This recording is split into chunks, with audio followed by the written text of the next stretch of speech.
And so, hey, David, I know that you had your hand up. Go ahead. You're on mute. So I saw David put in the comments, we're thinking of offering gift cards to local businesses for referrals. Yes. Go ahead, David.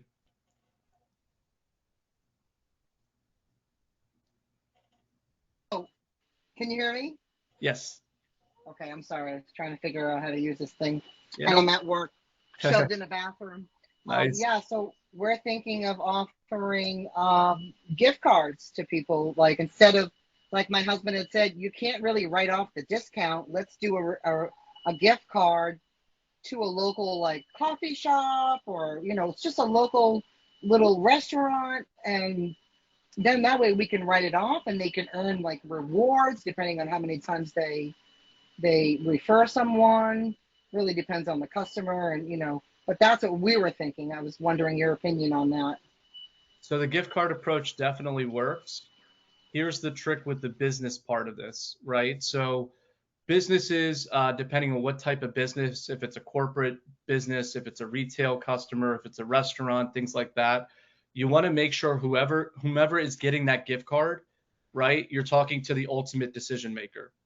And that the reason why I say that as an example, if it's a doctor's office, or let's just say you walk in and you're a walk-in and there's a person, sitting there as like an admin or an office manager, that person might have influence in the decision of who gets hired, but they ultimately don't make that decision.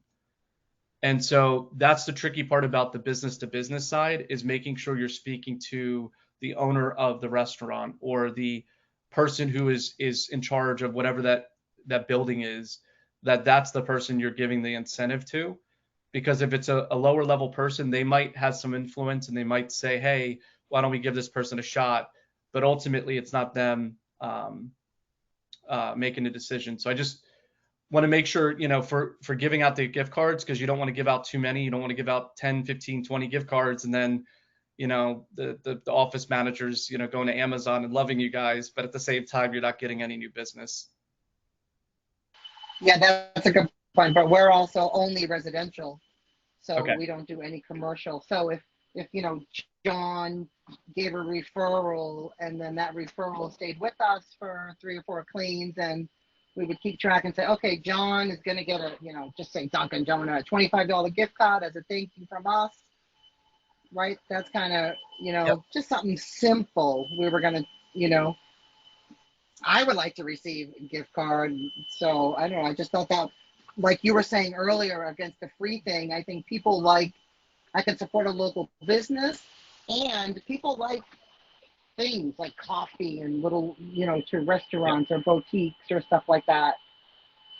I don't Yep. know. It's just an idea.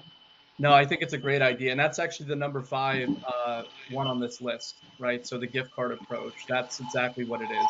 You provide, Oh, cool. um, I think $25 is the perfect amount. I think anything less than that, Yeah. like doing a $5, $10 Wawa gift card for a coffee is not really great.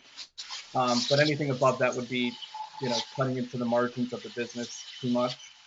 $25 gift card for like Amazon or for like Dunkin' Donuts or something like that that's local to the market. I think customers would really appreciate that. And trust me, when you do things like that, people brag about you a lot. Yeah, that's You what I'm build thinking. a lot of loyalty with customers by providing little, things here and there, and it's super important for the business. It does two things. It keeps the existing customer happy and on board and not leaving, and them spreading the word on top of that. So you're actually doing two things at once. It's not just a matter of going after a referral client and then bringing them in. You're keeping the existing client pretty much locked in and they're not leaving, right? So that's also important for the business. So Thank you so much. yeah, yeah. So the other uh, types of programs that I had researched were the free clean, which is basically offering. This one's interesting. So you could actually offer three, and this is for the person, and I'm sure each of us have like a person in our heads or one or two people like this that are like social butterflies. They know everybody, right? Like they go to the restaurant and like people are like calling them by their first names, and they're like the mayor of the town and everybody knows that person. They're very social. those people are great people to have connections with and network with, both on business and also on the residential side.